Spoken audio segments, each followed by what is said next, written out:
Hey, what's up, tubers? It's Tony, and today I'm going to show you the location of your purge valve and your vent valve on your GMC Envoy. This is the 2007 Envoy, and I made a video on this stuff a long time ago, guys, but at that particular time it was just on the purge valve, which is what you see in front of you, and I was rushing because I really needed to get that vehicle up and running at that particular time. So today I'm back to make a little bit more of a detailed video. I'm going to show you where the purge valve is, which is located on the driver's side of the motor. I'm going to show you where your starter is. Okay, there's your starter. I'm going to show you where your crank sensor is located and both of your knock sensors. You have two knock sensors located on the same side where the purge valve is, just below them. Okay, I'm going to show you where the vent valve solenoid is located, which is on the rear of the vehicle next to your fuel tank. Okay, tools you'll need: a couple of long drivers, 10mm socket, and probably a pair of curved needle nose pliers, just like these. Okay, before you start working on anything electrical in your vehicle, it's always a good idea to disconnect the black cable from your battery. So jack the vehicle up, remove the front driver's wheel, come into your shock, come over, and just go in the back, and there's your purge valve. Okay, keep in mind, if you had a purge valve code or a vent valve code for whatever reason, and you replace the purge valve or the vent valve, you always, even though you're going to disconnect the battery, when you reconnect the battery, you want to get a scan tool and completely remove these codes from your vehicle's computer. So let me give you a close-up of that purge valve back there.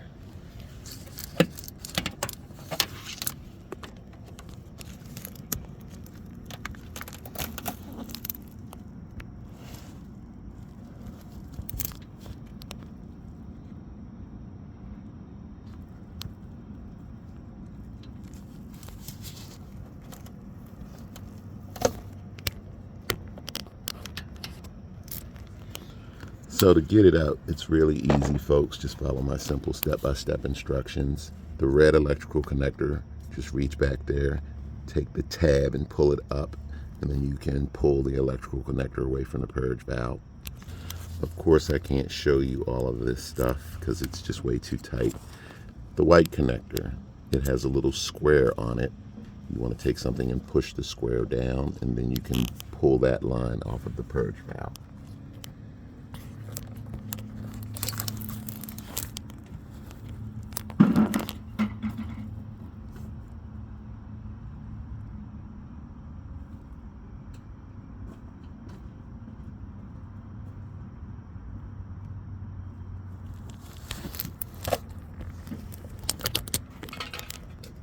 So I want you to pay attention to the little square on top of the white line. That's what you have to push down to break it free.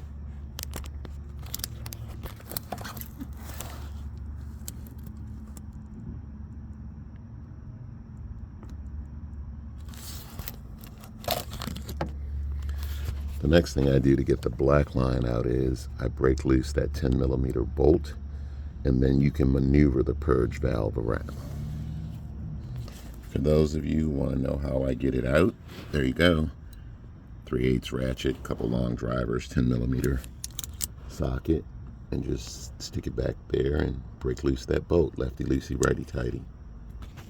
There's my 10mm bolt, don't lose it.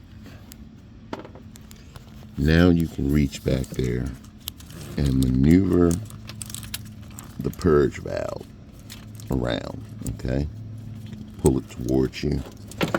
And what you're going to find is there's a black line on the left side of the purge valve. It has a tiny little tab that you just have to take your fingernail and pluck with it, or pluck it, and then that will free the line, okay? And of course, this will work better for you when you don't have a camera in your hand. So there is the old purge valve.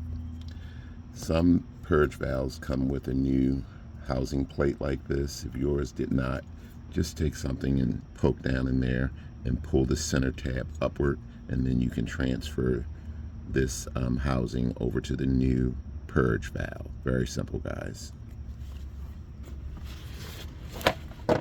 Now I'm going to do my best to show you that little tab on the purge valve, the black one, if I can find it. Where'd you go off to? Hold tight, folks. Okay, folks, I'm going to do my best to show you this, although you might not be able to see it. See this on the bottom? There's a little tab down there that you have to push in to release the line, okay? And that's why I say leave that line connected last. Take the purge valve down and then work on the black line, okay? For those of you who are doing this for the first time and you're not really sure of what you're doing, I recommend that when you put the purge valve back in, connect the black line, okay? Or you can just mount the purge valve and then connect the black line. I'll leave that up to you. This is what I do, folks.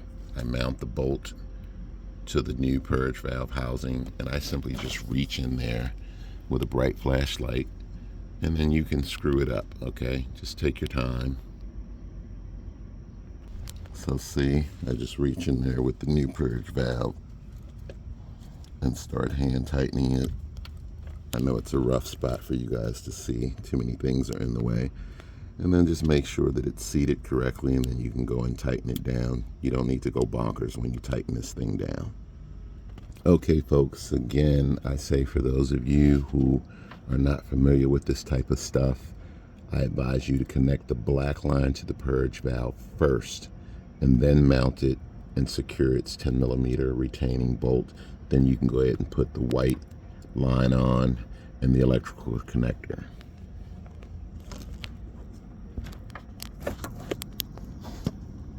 As you see, everything is hooked back up. Don't forget to reset your check engine light.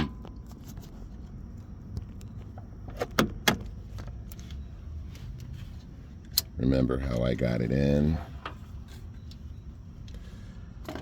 Okay, there is your starter right there, guys, for those of you who are looking for it.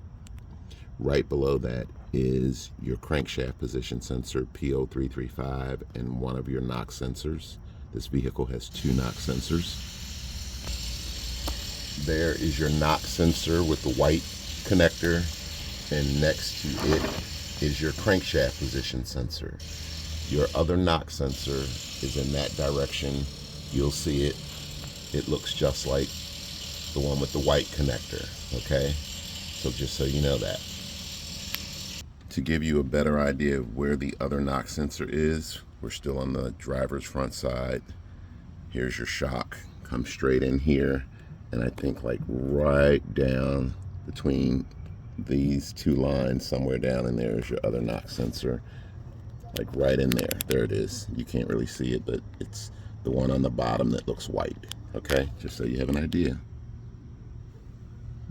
Okay, now I'm going to show you where the vent valve solenoid is located next to the fuel tank and how to get that off. Okay, folks, to get the vent valve solenoid loose on the rear of the car next to the fuel tank, these are all the tools you need. A little pick like this, a couple pairs of needle nose pliers, depending on which one works best for you. Okay, I've already done the hard work, guys. This is where your vent valve solenoid sits. This is what it looks like. Okay, has an electrical connector, same as before. Push up on the tab and pull it loose, but you want to get this part loose first. And what you do is you take something and push that tab. I believe you push it up.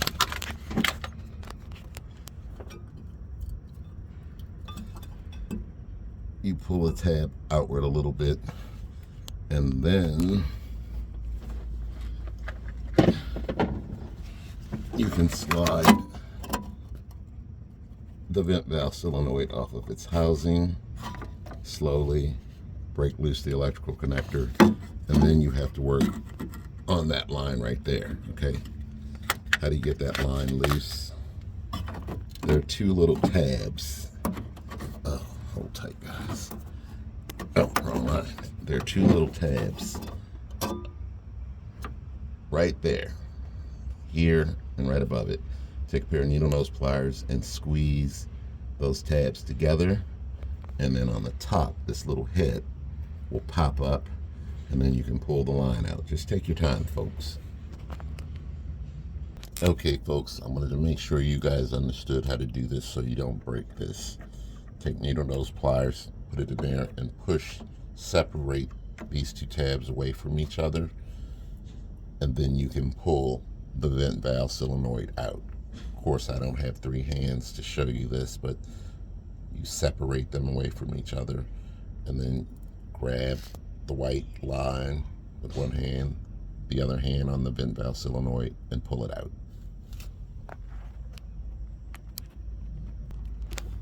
So there it is, guys. It's out. Okay, goes back in the reverse order that you're going to use to take it out. Okay, make sure you hook up the electrical connector. Okay, and when you break this line free, be careful that this little tab may fall out on top. It just goes right back in. Okay, and then you can go ahead and lock the vent valve solenoid into this line. Okay. All right, guys, there you go, folks. You can spray a little WD-40 on there to help slide that back on if you need to, but just take your time and work this all the way back on. Make sure the electrical connector is connected. Make sure that line is hooked up and locked into place, or you'll have a vacuum leak. And that's pretty much it.